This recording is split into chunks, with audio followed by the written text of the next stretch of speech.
Afternoon church, can you do me a favor? Can you move forward, please? Let me see your face. If there's a seat to occupy, please occupy that seat so that. Oh God, help me here.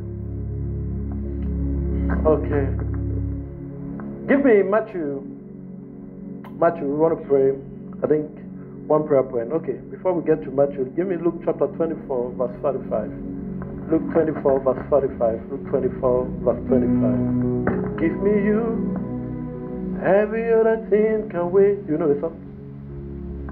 Yeah, sure. Give me you. 45. Yeah, just keep it there. Let me give you the context. Jesus has been walking with the disciples and told them about everything concerning him. He told them about how he will die, he will crucify, after 3 days he will raise from the dead. And the Bible says, just as he said, he rose from the dead. We all know the story, right? The Bible says Mary and the other Mary, Mary the mother, Mary Magdalene, and all the Marys and some other women went to the tomb. And they met an angel that told them, why are you looking for the dead, for the living among the dead? Jesus rose from the dead. The Bible says they begged this angel until the angel had to reveal himself in the glory, yet they didn't believe. They ran to go and call the disciples to be like, come and fight this battle. Somebody has stolen the body of the master. Follow me very well. The Bible says, along the way, Jesus appeared to them, to this woman. And Jesus told them, go and tell the others, what the angel told you is true. I'm no longer among the dead, I'm alive. Just as I told you, it has been fulfilled. Now go and tell the others. Follow me very well. The Bible says they continued their running, but this time, not to call the disciples to go and fight to get the body, but now to tell them that he rose from the dead, we saw him. The Bible said they told the disciples, imagine, for 3 years, over 3 years, he has been telling them, I will suffer, I will crucify, I will bury, after 3 days, I will raise from the dead. This woman ran and met the disciple and said, Jesus rose from the dead. We saw him. The Bible says all of them in doubt left that place and ran to go to the tomb to see for themselves. Can you raise it for me, please? All of them ran, not because they were happy that he rose from the dead, but because they didn't believe. They all ran to the tomb. The Bible says when they got there, they didn't see him. They were all worried. They went back. Now the Bible said there was a certain Thomas that went for another business. Maybe that day he said, let me go and put my house in order. You never know. Maybe I should go back and put that business that I left back, just in case I have to go back to business. How many of you have worked with God after you get to a while and you say, at this time I think that old friend that I left, let me go and say hi to that friend, because you never know. At this age, I'm not yet married. You never know. God can delay just in case. If that brother's still interested, let me just remind him that he was once interested in me. How many of you have done that? Just in case, let me remind that uncle that I still exist. Though God is my provider, though He is the one that will provide for all my needs, but we never know, just in case. Let that uncle remember that I'm still alive. And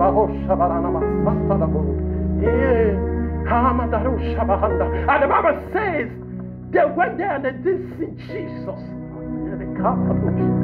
And they went back. And Jesus appeared to them. And the Bible said they saw Jesus, all of them were afraid. And he said, fear not, as I told you, I rose from the dead. And the Bible said Thomas came. Now, I think if you read in the book of Luke, we will still read it in this same context.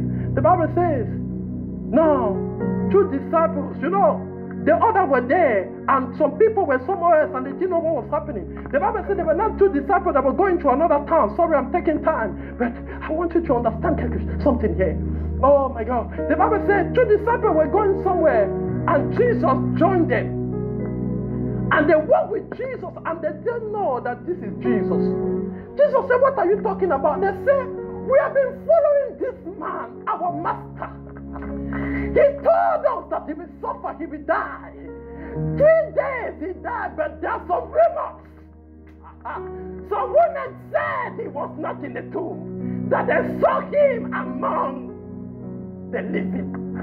Other disciples said he appeared to them. So he told us, but this thing has to be Christian. And the Bible says, I think, verse 20 something, if you can look for it for me. The Bible said, Jesus said, oh you fool, why are you so slow to believe?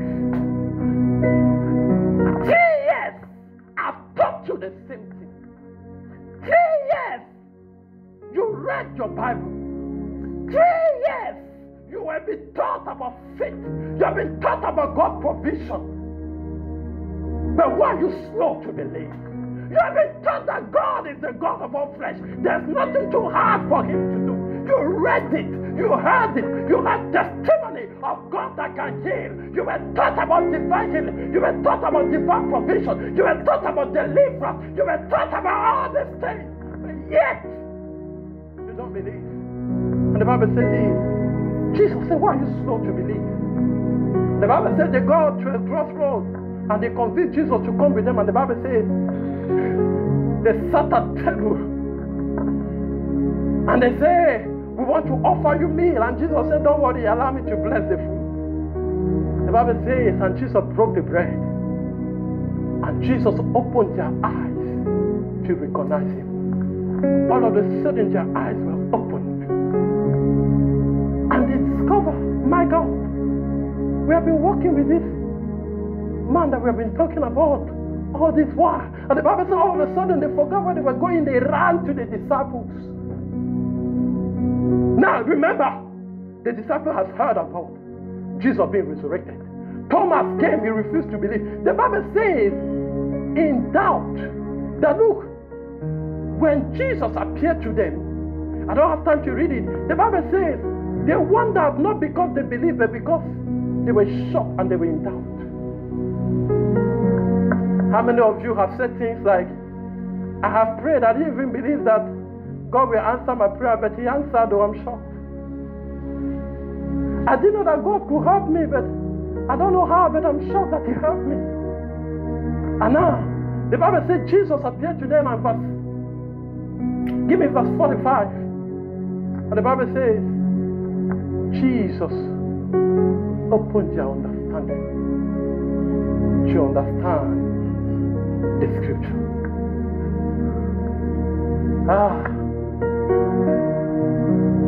And if you read from verse 45 down, you will see Jesus now begin to tell them the things he told them 3 years ago, and the things that have been fulfilled.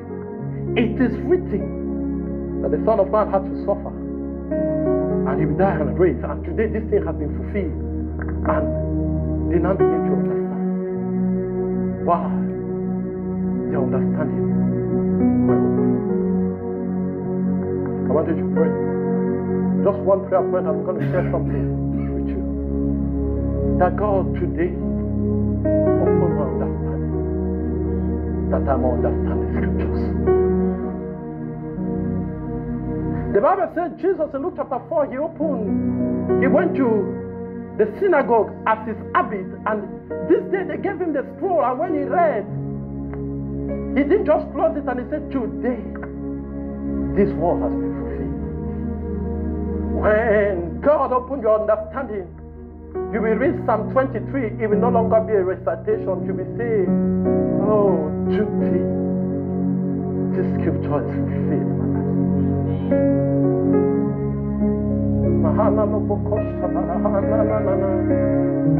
That you will read, I come to all things to Christ that strengthen me. And you will leave that place and you will say, nothing can be too hard for me to do.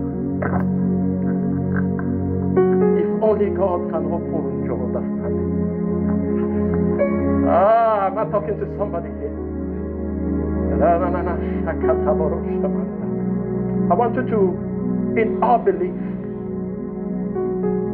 pray as if your life depended on it. Let me start preaching. When God wanted to create everything, He did not send angels to come and carry things. He sent His word. And God said, and everything became. When God wanted to give a son to Abraham, He did not come and enter the womb of Sarah. He did not come and do surgical and bring a doctor. He gave him His word. But at this time, according to the time of life, that it only takes the word of God. I want to preach somewhere, and the pastor expected miracles. That morning, the pastor told me, in today's service, I'm expecting to see miracles. I'm expecting to see the sick be healed. And I said, pastor, in my heart, I was like, I cannot do those things.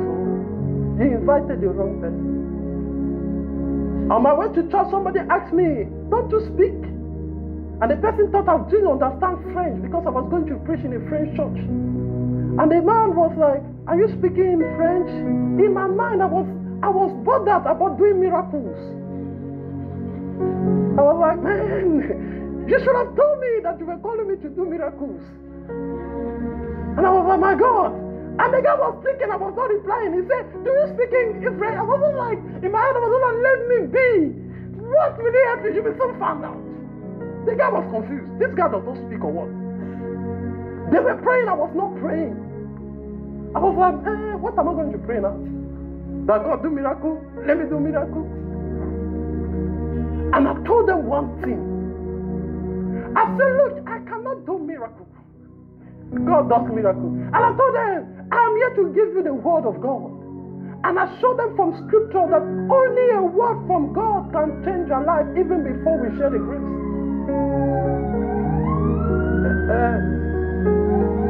That's how I started before I preached. Because as they were expecting miracles, they were expecting me to lay hands on people before. They were expecting me to say, thus said the Lord. And I had to tell them that, look, the only thing I came with is the word of God. And believe me, by the moment we shared the grace, the pastor was seated and people were coming to share testimonies. I said, by the moment we shared the grace, people were coming to share testimonies. When I was leaving that place, because I left in the road, the pastor said, call me. I couldn't join him that day. The following day, he called me and he was like, my God, thank you very much. And he said, we are preparing a seminar for you to come and speak for 3 days. At least 3 days. He said, we are preparing another. This time we are preparing a seminar for you to come to speak at least 3 days. Let God help us put it in place. I said 24. Before, like not 24 hours before we shared the grace, people were ready. That we shared the grace. The pastor sat on one corner, people kept on coming. So I had to tell him that please take a break. Bye bye, I'm going. He had to tell me, wait, after a time you have to pray for me, go. If only you can understand the word of God. I want you to pray that prayer because trust me, that is what it takes for you to see life differently. The Lord was telling me some things about next month. I had to be sure if I got the right thing. But let me go and pray about it first. But if only you can understand scripture, things are going to get better for you. Say amen. Can you just pray? Father, today, open my understanding, that I may understand the scripture. Seigneur, ouvre ma compréhension, que je puisse comprendre les scriptures. Come open your mouth and pray. That's the last prayer point. This is the only prayer point I have for you. That God open my understanding. Open my understanding today. That I may understand scriptures.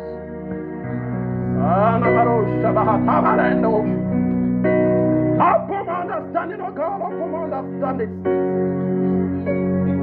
May I be able to understand what is written. May I be able to understand the word. May I be able to understand the things you tell me. Que je puisse comprendre les Écritures. Que je puisse comprendre les choses qui sont écrites.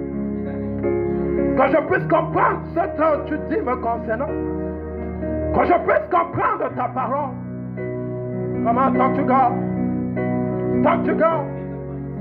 That's the only thing you need. Open our understanding, Lord. Thank you, Father.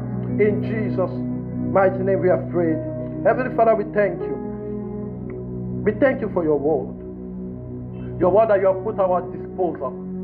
Thank you for opening our understanding to understand the scripture. I pray, Lord, that the manifestation of the prayer that we have prayed may start now, oh God.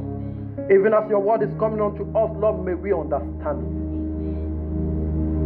The word couldn't profit them until they understood. After they understood the word, they never doubt again.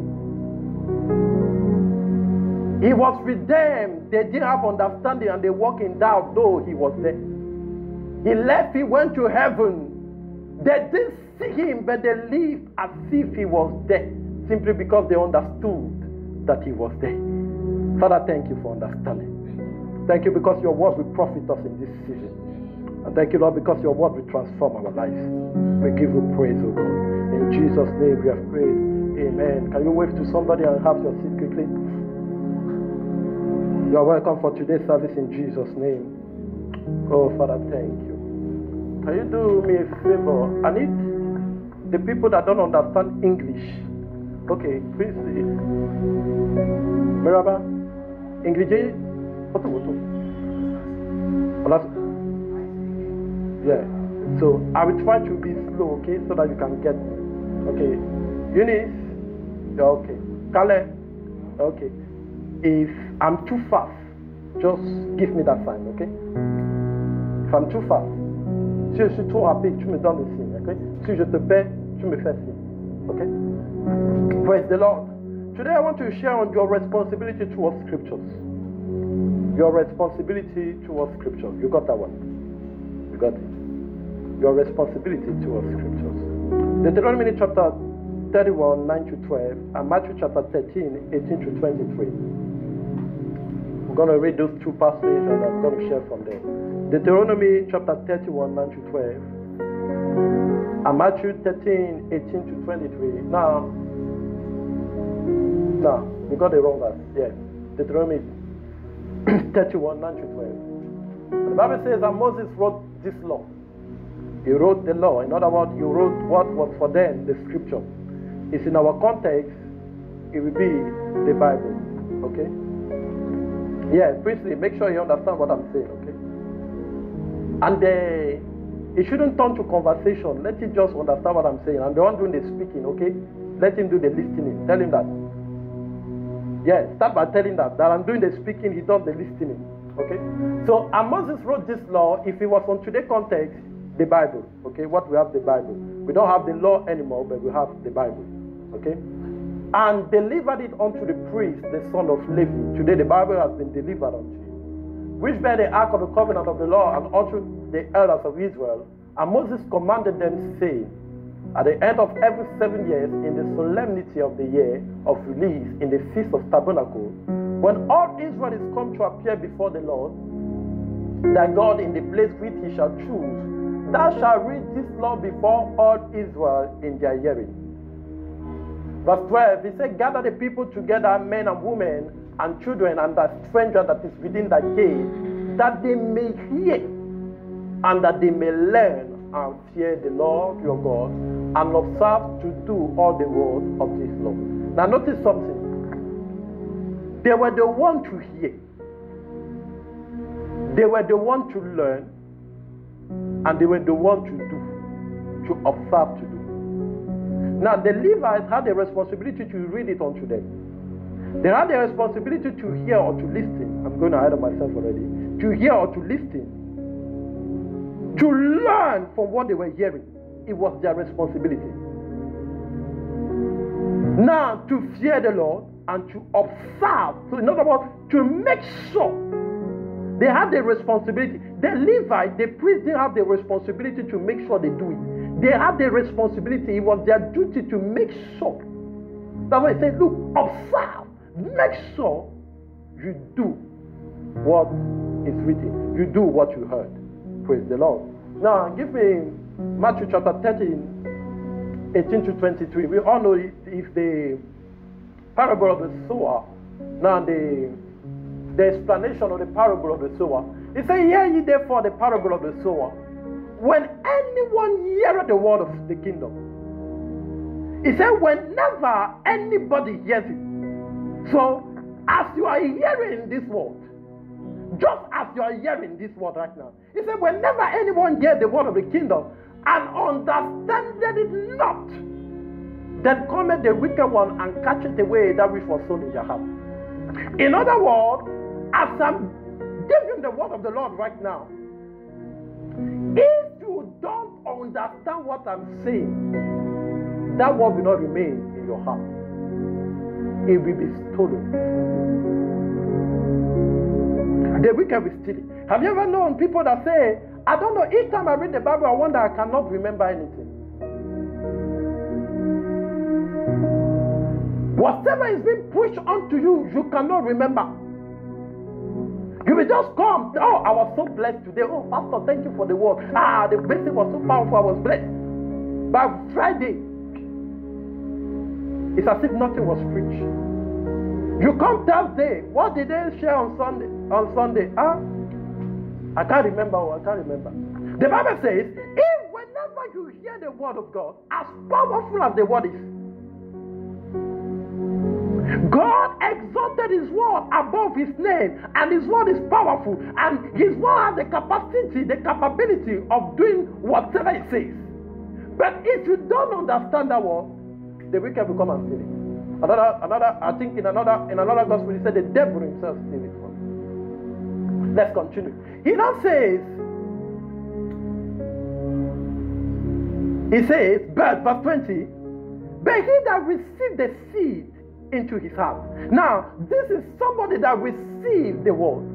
He said, in stony place, the same is he that heareth the word and not with joy receive it. So when the person hears the word, he receives it with joy. He's happy. He takes it.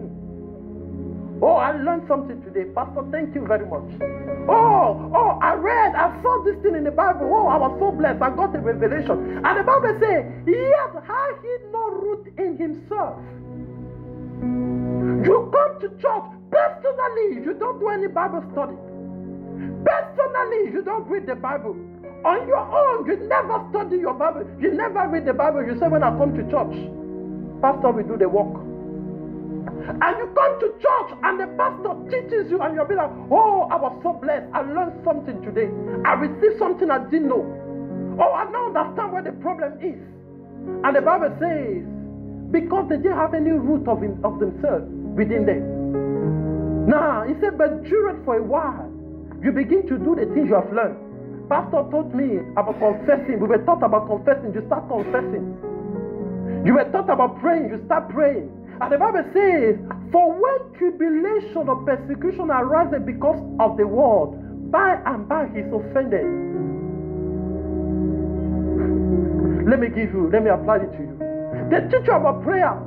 Oh, you have to pray continuously, consistently. You say, okay, from today I will begin to pray. And you start praying. You wake up in the morning, Father, I thank you, you pray. You come back home, and before you sleep, Father, thank you, you pray. And you have been praying for the past 1 week. At least 1 hour each time you pray. And you're happy.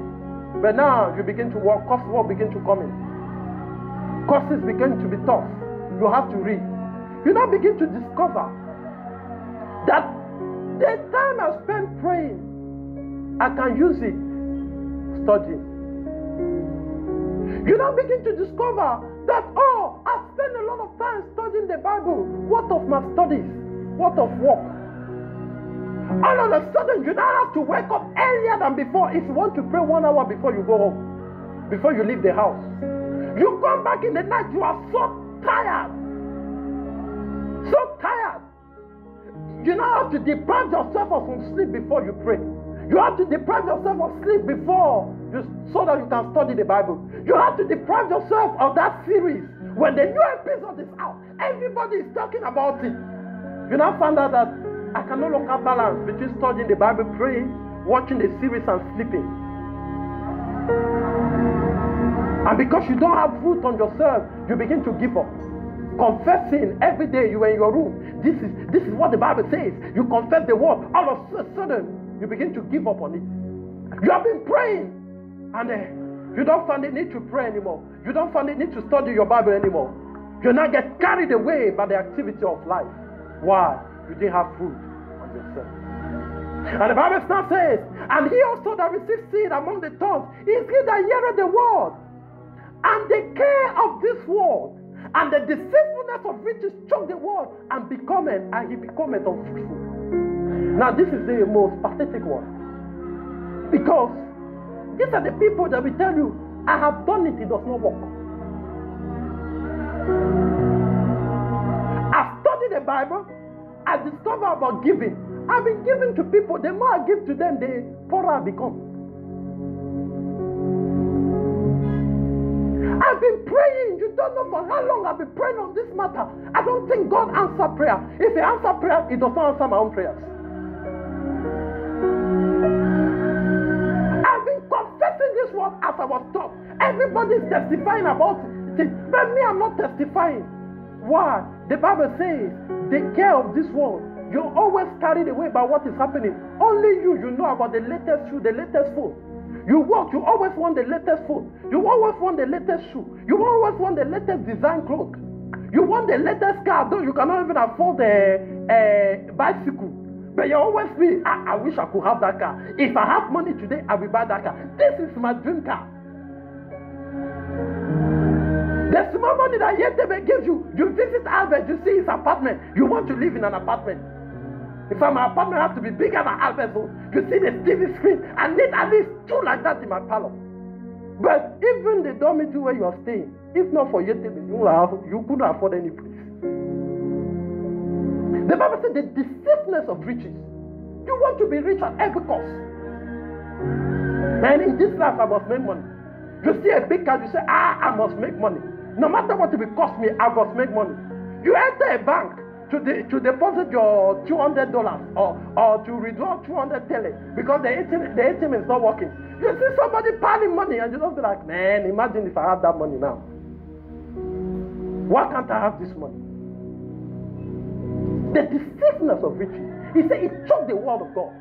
You have the word. You are doing the right thing. But those things choke it and stop it from bearing fruit.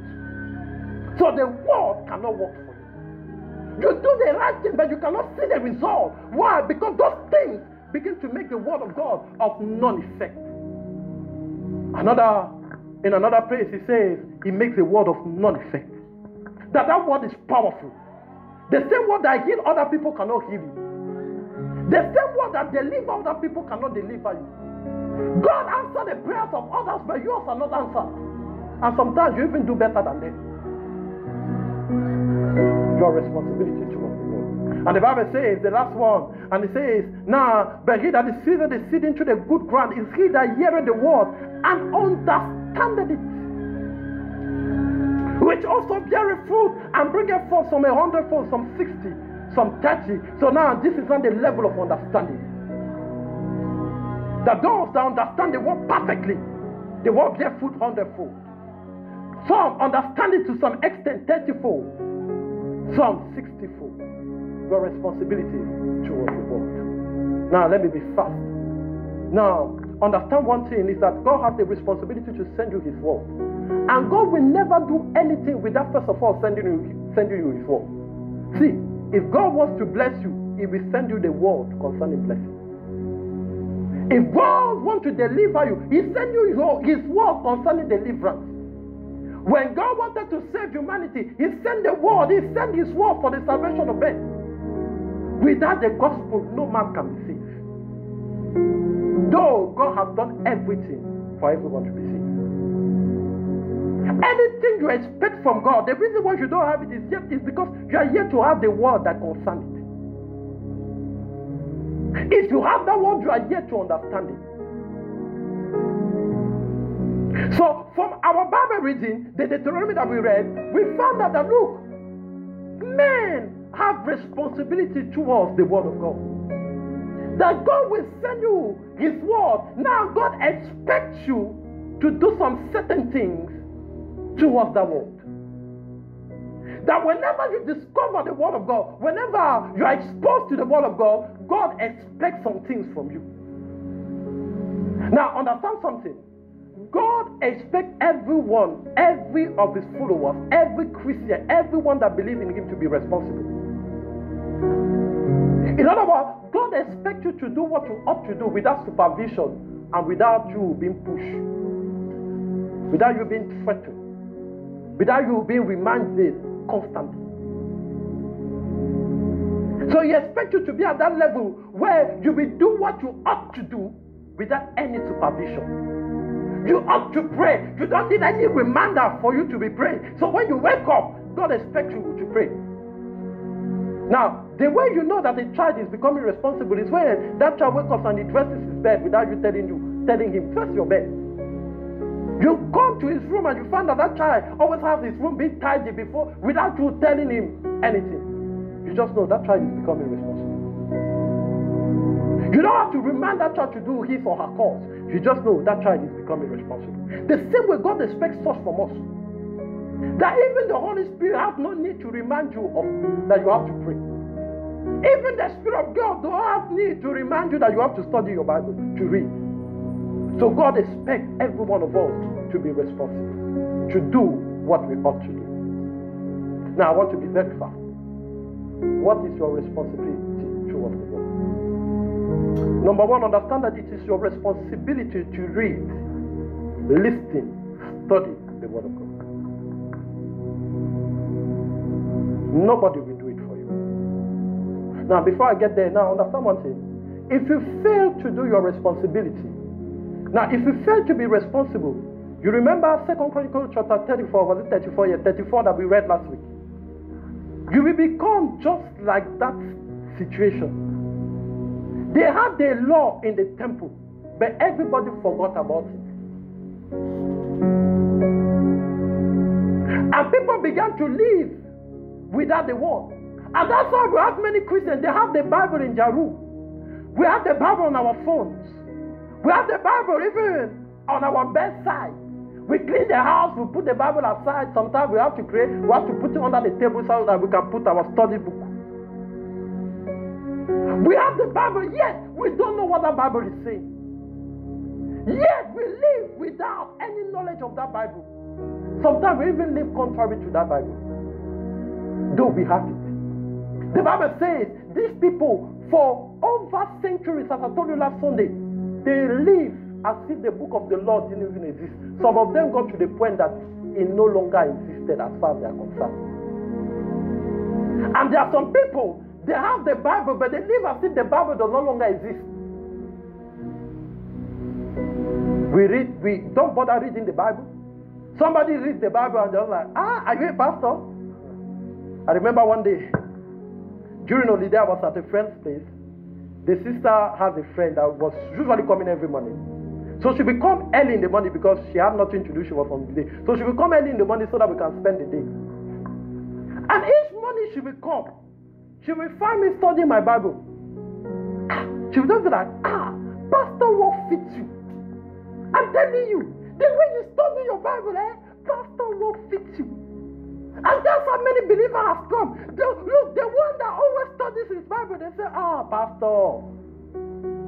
Each time you find a Christian with the Bible, you're like, no. Are you a pastor? Do you want to become a pastor? The way you study your Bible. Why? Because now the Bible has become the pastor manual. It's for pastors so that it can keep us entertained on Sunday. And that's how they became living without the Bible.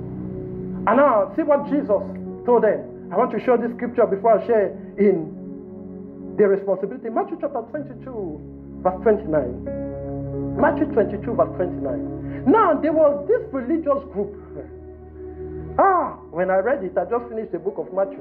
And when I read this portion, it got me very alarmed. Now see, this was the Sadducees here, I think the Sadducees. Now this was, if it was today's setting, it would have been a denomination, a church, a very big denomination. And they didn't believe in the resurrection. Just like we have some Christians that don't believe in certain things, though the Bible talks about those things. So they come to Jesus to confront him about the resurrection, and they ask him for questions. And now Jesus said, "Ye do err." Another version says, you walk in error. Another version says, you are mistaken, you are deceived. Why? Because you don't know the scripture nor the power of God.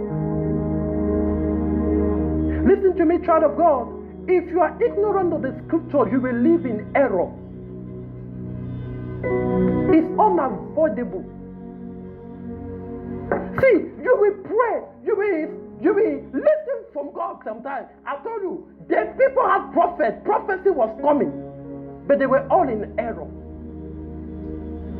If you fail to do what you ought to do concerning scripture, you will live your life in error. It's unavoidable. That's what they will tell you. God expects you to be holy, and you will say, nobody can be holy. Even God cannot expect us to be holy. That's what they will tell you. Jesus is coming, and you'll be telling things. Even if it was trekking, by now it will have arrived. Leave us with this thing that Jesus is coming soon. You will live in error. This morning I was telling Jonathan and Castro about some things that some Christians were doing. I remember a brother that had a problem with love. You preach love in church, he sat and he leaves. So if you come to church and you want to preach about love, he goes home. He gets very angry. And you wonder, brother, what is the problem? And he tells you, look, stop telling us to love people to the point that we should give our life to them. I remember the day I preached from 1 John, and I said, look, as a Christian, you should be able to love your brother, and to the point that you are able to sacrifice your love for that brother. That brother got angry. He cited, he got up, he left the church. Now, what are you saying? How can you preach something? Why should I die for somebody else? But it was a scripture. I did not invent it. We read from the Bible. Don't you know that scripture? You don't know the scripture. That's the thing. That's why I'm preaching about this one. So that you go to the scripture. Praise the Lord. So if you fail to do what you ought to do concerning scripture, you will live in error. And you will begin to live your life contrary to the ways of God, even though you are in the church. You pray every day, but yet you are in big error. You will hear from God, but yet you are in error.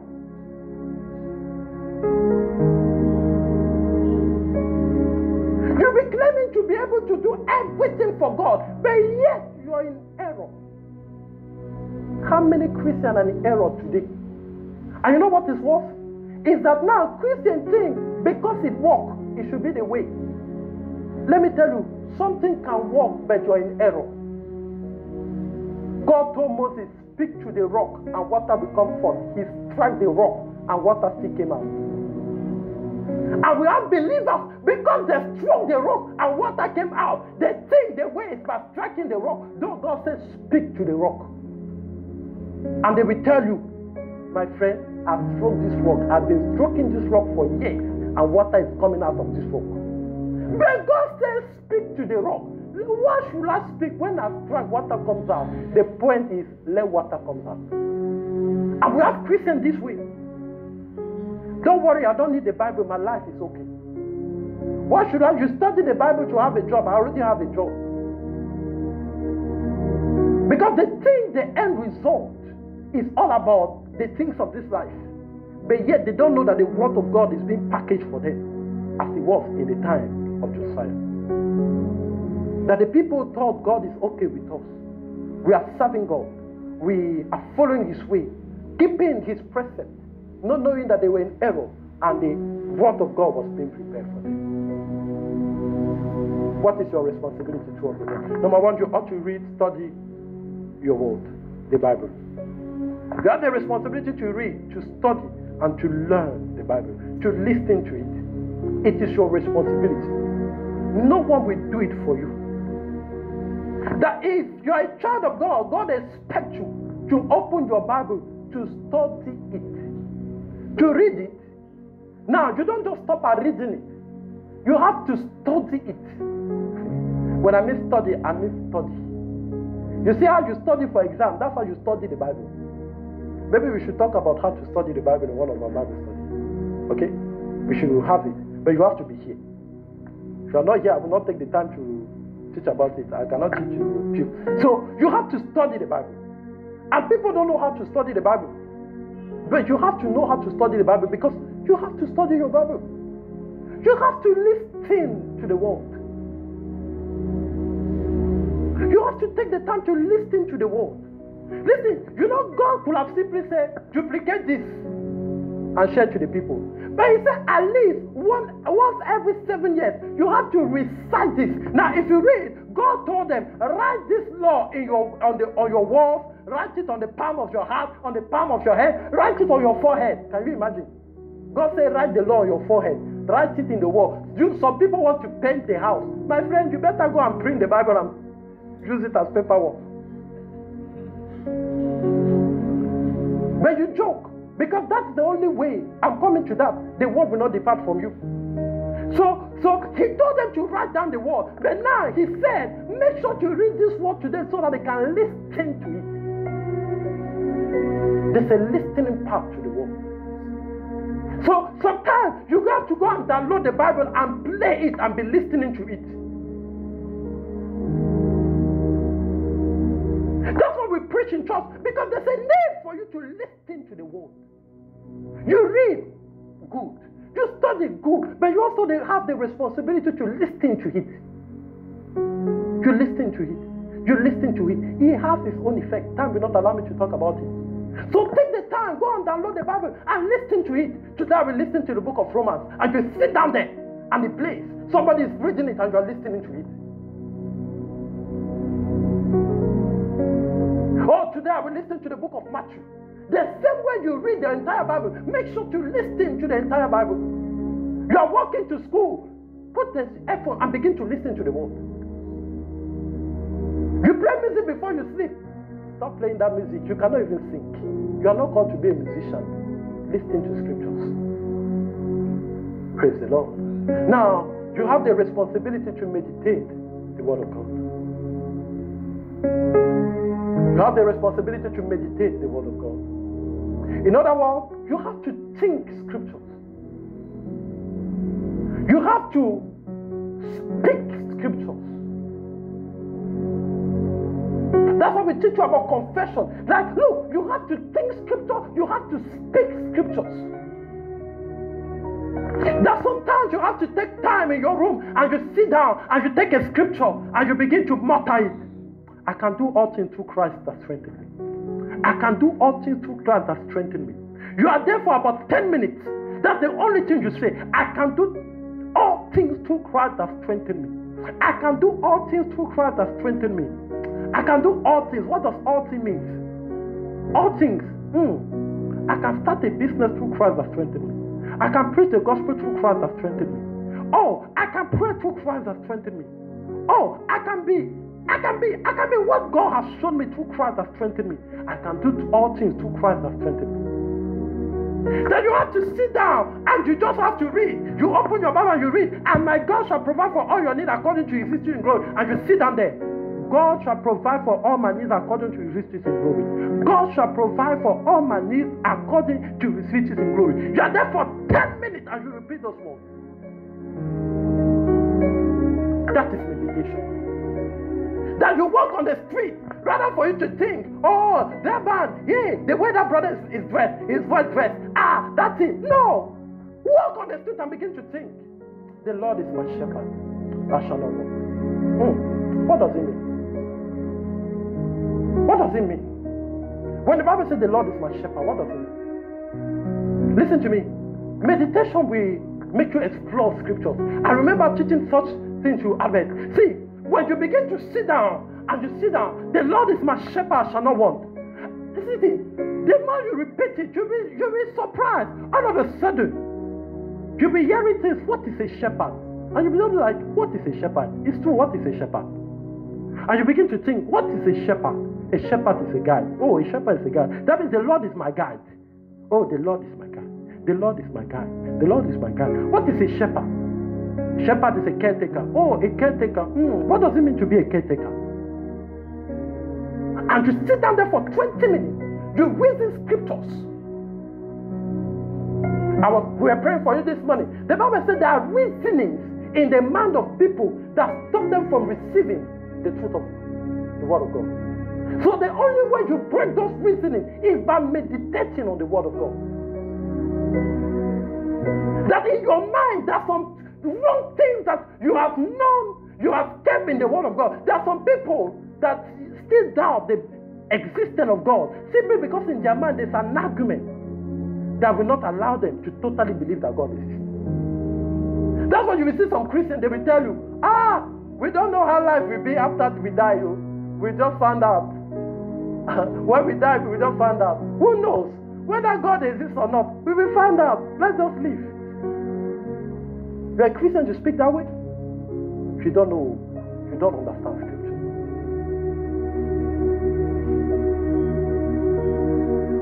So when you still have that kind of reasoning, you have to sit down and begin to meditate. Those that come to God must first believe that God exists. If I come to God, I must first believe that He exists. I must believe that God exists. I believe that God exists. I believe that God exists. I believe that God exists. You are there for 10 minutes. And I tell you, if you do it consistently, one day you'll be in your room and you'll be shouting things. You'll be shouting, God exists. God exists. And your neighbors will think you're a fool. People will think what is wrong with you. But you are pulling down stronghold in your mind. You are pulling down high things. You are pulling down reasonings that are contrary to the ways of God in your mind. You are pulling them down.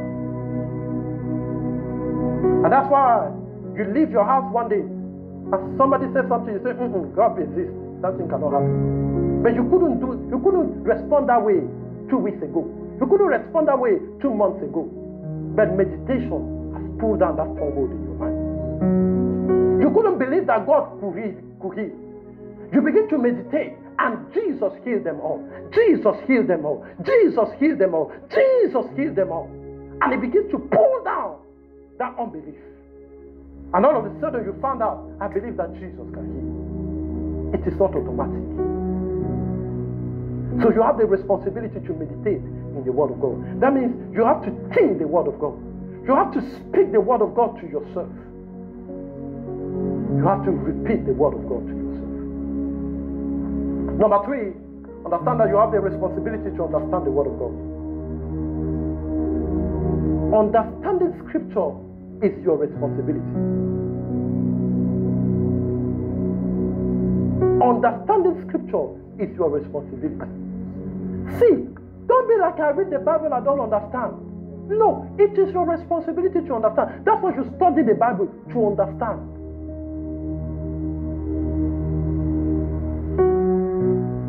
That look, you have to, did you see what we read? The Bible says, look, the one that don't understand the word, the devil come and steal that word from his heart, and God will not do anything about it, because it is your responsibility to understand the word that you hear. You come to church, the priest sometimes you don't understand. You don't be like, each time pastor preaches, I don't understand. In fact, I'm not even going to church again. This thing work against you. It will not. See, as far as God is concerned, that word was given to you, and you'll be held accountable. So you have the responsibility to come and be like, Pastor, that thing you preach, I do not understand. Please explain it to me. You have the responsibility to go back home and say, Pastor, preach about understanding Scripture. I do not understand the Scripture. Let me go and search this Bible and understand what Pastor was talking about. Jonathan was preaching about confession, and the way he speaks, I never understand what Jonathan says. He always speak fast. I don't even understand. That guy, in fact, no. Go back and say, brother, preach that sermon to me again slowly. Sometimes you have to be like, please share your note with me. I have to. What? It is your responsibility to understand Scriptures. God will help you by His Spirit. God sent teachers to help you. But it is your responsibility to ensure that you understand Scriptures. It is not God's responsibility, but it's yours. That's why you see the word of God come in a coded way. That's why you see the Bible is so karashik the way it is. Why? Because you have the responsibility to search it. Chapters after chapters, verse after verse, precept after precept, lines after lines. Sometimes you have to check the word. That's why you see sometimes we tell you the Greek here, the Hebrew. It's not because we want to show that we are true learned. We don't know Greek, we don't know Hebrew. It's just that sometimes when we read, the word that we put in English does not make sense. So we have to go and find out what is really. That's why you see we go back to the Hebrew, to the Greek.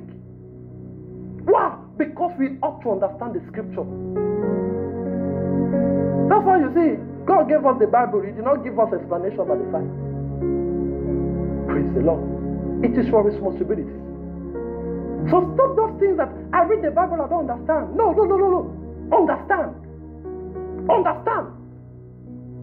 Understand. Do everything to understand. Go to your pastor to ask questions. Go to a brother that has gone ahead of you to ask questions. Brother, have you ever read the book of Romans? Yes, I read it. Did you read chapter 7? Yes. Did you understand it? Yes, understood it. Me, I have a problem. What is he really talking about? See, the Bible says the Ethiopian eunuch was walking and he was reading the book of Prophet Isaiah and he couldn't understand it. God sent Philip. God just told Philip one thing: go and join that chariot. And he came and he joined the chariot. Do you understand what you are reading? No. See, the next thing, can you explain it to me? The Bible says, Philip, the eunuch asked Philip, this man, is he talking about himself or is he talking about someone else? You know, the eunuch could have just said, please, I'm reading, don't disturb me. Or he could have just said, oh, enter, but don't make noise. But he had to find out, do you understand this thing? Yes. Can you explain it to me? Yes. Please explain it to me. The Bible says, whenever Jesus was speaking in parable, the disciples would turn back to ask him, please explain to us, we did not understand. But Jesus on his own were not explaining to them. He was speaking in parable like everybody else. But they had the responsibility to go back and find out from him, make us understand. Though to them has been given to understand the mystery of the kingdom. But they had to seek for understanding. Praise the Lord. You need to understand the scripture. If you fail to understand the scripture, the scripture will be unprofitable unto you. Even if you do them. And that's why we see we have believers that are confused because they do things that they don't understand. We preach what we don't understand. Jesus is the Son of God. Jesus is the Son of God. Jesus is the Son of God. Jesus is the Son of God. And one day somebody stops you. How is Jesus the Son of God? Actually, he's the Son of God. How is he the Son of God? The Bible says the Son of God. Where? I don't know. Please. Go and meet my pastor. And you see now the person is not confused. How is Jesus the Son of God? You that was been preaching it, you have been saying it. Why didn't you pay the price to understand? It is your responsibility. Study the Bible. Ask questions. Come to church. Come to Bible study. That's why we have Bible study. We could have another time where we come and preach, we dance and we go home. But there's a need to understand. That's why we create a platform where you can come and ask questions. Why? Because you ought to understand. If you don't ask questions, we will not ask you questions, we will not answer any. Praise the Lord. You have to understand. Don't come to church and you swallow everything they give to you. You have to understand. And I taught you here, I said, every word God exposed you to, know that the test to that word is coming. Yes, it's coming. That when you hear the word of God, know that a time is coming, you'll be called to account. That very soon God will put you to the test. Let me see what you have done with this word. That takes me to the next thing. You have the responsibility to do the word of God. You have the responsibility to act the word of God. That when you read the Bible, it's not for argument. Scriptures is not for preaching. Scripture is not for you to turn advisor and counselor to your friends. Scriptures is for divine alignment. That you have to align to scriptures. You have to act scriptures. You have to do scriptures. So when you find for from the Bible that I have to pray, you have to pray. Listen to me. There's no excuses. The day you find from the Bible that you have to pray, my brother, my sister, you have to pray. There's no excuse that you will give that will be valid. You have to pray. The day you find from the Bible that you ought to do something, there's no excuse. There's only one response that is as expected of you. Align to it, do it. There's no argument. There's no, oh God, you know this thing is too hard for me. Oh God, you know my schedule. Oh God, you know actually where I come from. Actually my religion. Actually. All those excuses, it's just putting you in trouble. Begin to get rid of them and do what you ought to do. Because you have no choice than to align to Scripture. And the more time you take in giving to Scripture, the more you put yourself in trouble. And that's why you see, Satan has the upper hand in the life of many Christians. That's why you see, many Christians struggle unnecessarily. Why? Because we are yet to align to Scriptures. I will not spend time on it because we spoke about divine alignment last week. Now, let me give you the last one and we read through Scriptures and I conclude. You have the responsibility to believe the Word of God. See, you have the responsibility to believe. Nobody will do the believing for you. You ought to believe. The Christianity where you do the right thing but yet you don't believe in it is a waste of time. You pray, you don't believe in the power of prayer. Waste of time. You speak Scripture yet you don't believe. Only you, the Lord is my shepherd, yet you don't believe. See, you have the responsibility to believe. See, you ought to believe. God will always do whatever He has said. Always. Always. But you know, your believing will determine when you will see the fulfillment. In fact, as far as God is concerned, the day the word of God comes to you concerning a matter, God has already done it, as far as it's concerned. Now the problem is not left to you.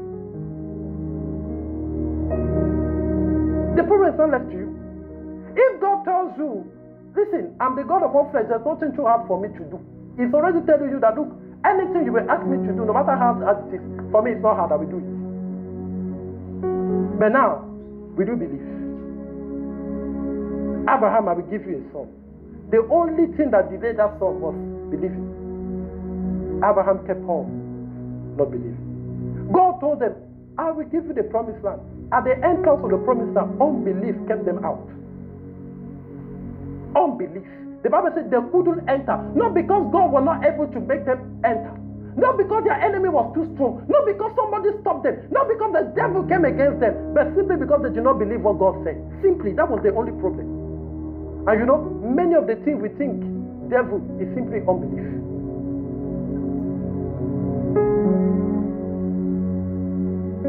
Unbelief is deadlier than the devil.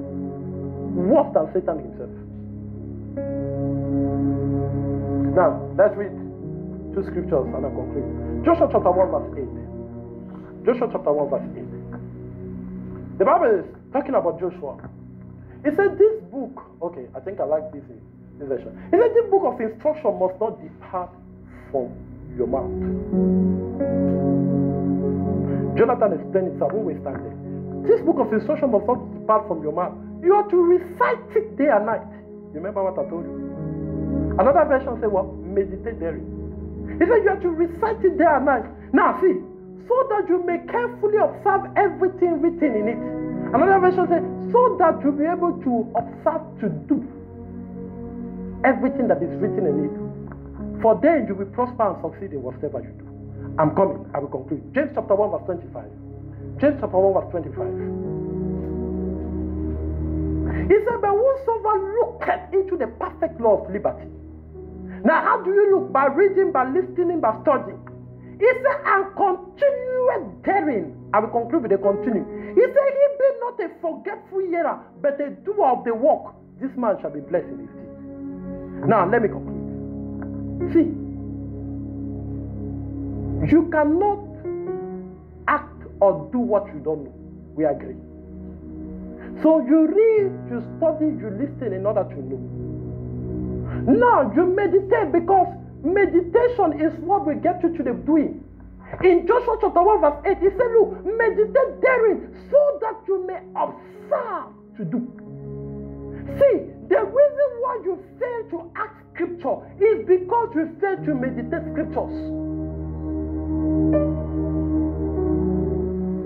The reason why you cannot do what is written is because you don't meditate. The reason why you forget is because you don't meditate. The reason why you, even though you are knowledgeable and everything. Have you ever seen people, they will teach you everything that the Bible says about the matter. But brother, what is your own problem? I remember I was teaching about fasting to a sister, and I was telling her fasting will preserve you for such thing. And she just hooked me. And she said, I have a question, don't be offended. When she said I have a question, I already knew where she was going. Because some days ago we were talking about that matter. She said, so you know all these things. Why are you still struggling with those things? Is it that you are stubborn, or this thing you told me does not work? I have to tell her, my dear, I'm stubborn. She was wondering, how can you teach me about those things so accurately? She was so blessed. She was like, I never knew this thing. But she had a problem. But wait, though. Is it not a solution to the things we spoke about 2 days ago? What is the problem with you? And that's how many believers are. We know everything. We can teach it, explain it. But we don't see the result in our life. Why? We fail to meditate. Meditate is a process that will bring you to the acting of the word. If you fail to meditate, you cannot act the word. You cannot do the word. He said, meditate therein day and night, so that you may observe to do. That's why you find yourself when you're in trouble, when you're already falling into temptation and everything, when you're not that, oh God, forgive me. That's where every scripture begins to flood your mind. That's happened to you before, yeah? That when you were faced with a problem, you didn't know anything about what the Bible says. You tried to resist, you tried to, oh, I will not compromise. When you have compromised, finish. All of a sudden, your mind begins to be flooded with scripture, even the one you didn't know you knew. It is written, it is written, it is written, it is written. I just like, please, I don't need it now. It's already past. Why? Because you failed to meditate. When you fail to meditate, it's just a matter of time, that word will fade away. It's just a matter of time, doubt will take over. And you will find yourself, you'll be struggling to do what the Bible says. Why? You ought to meditate. But you can't meditate until you have studied, you have read, and you know the scripture. So you sit down, you recite it to yourself. You think about it. And the Bible says day and night. Day and night. So when you wake up in the morning after you have read, sit down there. Take another 10 minutes at least and begin to recite that scripture. I've read, and Jesus went and did this. You begin to recite it. At the beginning, it will seem as if it does not make sense, nothing. You struggle with your finances, look for a scripture where the Bible talks about finances and begin to recite it every morning, every night before you sleep. You take at least 10 minutes, you recite that scripture.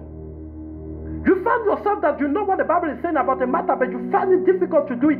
Sit down there and recite that verse. Speak it to yourself. The Bible says this, and you repeat it 10 minutes, day and night. Don't come and tell me. And you'll be surprised. And that's why you get to a point where something you used to struggle with is no longer a problem with you. But now, after you have done all these things, continuity is needed.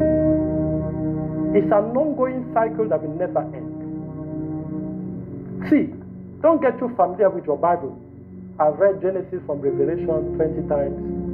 I've been reading it before since I'm 5 years old. And now I'm 30. I know everything. Many Christians are living on experience. But everything has faded away long time ago. The only scripture we know is because we preach.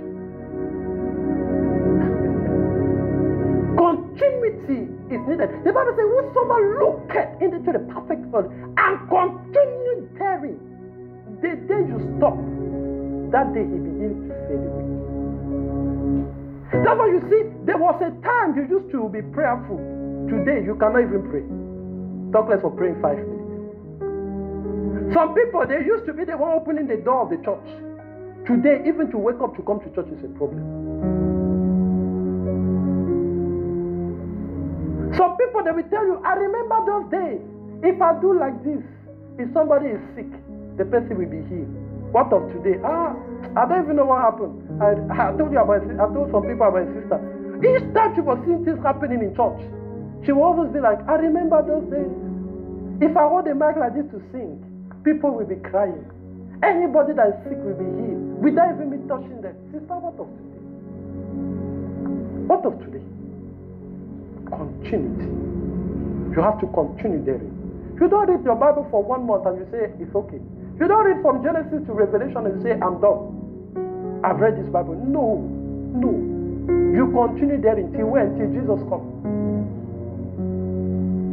You continue therein. Continue therein. Continue therein. You never stop. You never stop reading. You never stop meditating. You never stop studying. You never stop meditating. You never stop listening. You never stop meditating. You never stop acting. People got in trouble simply because they thought, this holy life has been too much. Everybody does this thing. Let me just do for today. And since that's for today, they are still in it. And they can't find their way out. People attended one party because they felt, since I've been born again, I've stopped attending parties. Let me just help this friend. Let me just honor this invitation. And they went to that party. And they're still partying to today. And if care is not taken, Jesus will meet them in the party. A sister was just like, you know what? Let me just have my first kiss once and for all. In fact, all the sisters in church have their kiss. They are still in God. They are still on fire. Let me just see how it feels. From the kiss, she got pregnant.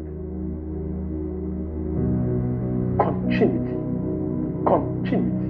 You don't stop.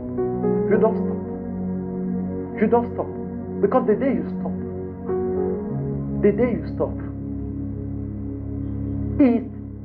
you will find yourself fading gradually. You used to pray 1 hour, it becomes 45 minutes. It becomes 1 hour today, 10 minutes tomorrow. After it becomes praying twice every week. After it becomes, you know what? Let me keep it every Saturday night. I have all night. After it becomes the day I remember. After it becomes, we will pray in church. After in church, you'll be like, Pastor, we are praying too much. Are we the one that killed Jesus? Even the Bible says Jesus sees our heart. Before we speak, God has already know what we will ask. Pastor, God knows. You don't have to drag prayers. Why? Continuity. That means, you see, people, their export in the kingdom is in the past.